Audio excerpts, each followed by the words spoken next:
proposalnya Pak Prabowo itu beda. Pak Prabowo itu meminta kepada Bapak Presiden untuk Mas Gibran yang menjadi wakilnya. Pak Prabowo ada masalah dengan Erik? Nggak ada masalah.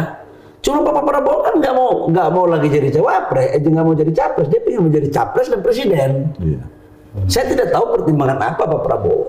Jadi itu proposal untuk Pak Gibran itu adalah Pak Prabowo. Pak Prabowo. Itu idenya ide Pak Prabowo. Pak Prabowo yang minta. Tidak ada permintaan dari Presiden Jokowi? Nggak ada, Pak Presiden waktu itu nolak. Bahkan mungkin Presiden milih Erik ya? Bapak Presiden milih Erik. Itu benar tuh. Gue bisa bertanggungjawabkan. Iya. Bener nggak ada isu bahwa kalau misalnya Prabowo itu memilih Erik, Ketua Umum Partai Golkar Pak Erlangga Hartarto menolak? Nah, bener nggak itu? ada cerita lagi nih. Ini Ketua Umumnya Gus Ipan ini. Oke. Jadi biar clear di kita. Iya. Jadi awalnya Pak Presiden Jokowi itu mendukung Pak Erik. Ya. Oke. Pak Prabowo menolak Pak Gibran. Kemudian di dalam rapat koalisi. Dalam rapat koalisi itu voting tertutup. Di mana voting tertutup, satu partai koalisi itu berhak menyampaikan tiga suara. Tiga nama. Tiga nama. Di dalam tiga nama itu, suara paling banyak itu Mas Gibran. 7. Ibu Khofifah 4, Bang Erik 1, Iya. Pak Erlangga 1, kalau tidak salah Bang Yusril juga 1. Iya. Itu dalam voting tertutup itu. Di keempat. Maksudnya partai-partai koalisi ini termasuk partai-partai yang belum masuk parlemen juga kan? Iya, Partai baru. iya, termasuk Itu suaranya sama antara Partai Golkar yang besar, Partai Gerindra yang besar dengan. gue terkecuali gue ketua umum partai kalau itu menyangkut mekanisme jangan tanya gua. Iya, harusnya kan beda itu. Iya. Nah, kemudian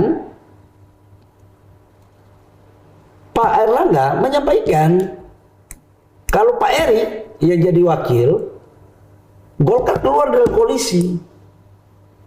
Benar nggak Gus Ipan? Ya, kira-kira begitu. Kok malah ditanya Gus? Karena tiap hari sama Pak Erlangga dia terus ada antara kita. Iya. Gitu loh. Jadi supaya persepsi publik ini jelas gitu loh. Nah, kemudian waktu itu Pak Presiden meminta, coba tolong lagi pertimbangkan Pak Erik. Gitu loh ceritanya. Kemudian berangkatlah ke China dan ke Arab. Ya. Saya yang tinggal waktu itu. Iya. Ini saya saksi hidup nih. Cek ke Indonesia. Saya tinggal untuk memantapkan investasi. Gitu loh. Iya. Waktu rapat malam itu gonjang ganjing, itu Pak Erlangga masih ngotot. Voting tertutup itu setelah ada keputusan MK atau belum? Setelah. Oh, setelah. Oke, lanjut. Setelah. Malam itu gonjang ganjing, Pak Erlangga mengatakan kalau Pak Erik Golkar akan berpotensi untuk cabut, tidak berkoalisi dengan Pak Prabowo. Artinya dari semua cawapres yang ada itu semua partai itu kalau Pak Gibran itu tidak ada partai yang menolak. Semuanya setuju. Tapi kalau selain dari Mas Gibran itu pasti ada partai yang mendukung dan menolak. Resisten. Dengan kata lain, Mas Gibran sebagai cawapres di koalisi Indonesia Maju ini sebagai perekat untuk semua partai. Yang resistensinya paling kecil ya? Nggak ada resistensi. Nggak ada resistensi. Nggak ada resistensi. Nggak ada resistensi. Jadi sebenarnya yang meminta jadi cawapres itu bukan Mas Gibran. Bukan pula Pak Jokowi. Bukan pula orang tuanya. Apalagi yang ibunya. minta itu, apalagi ibunya.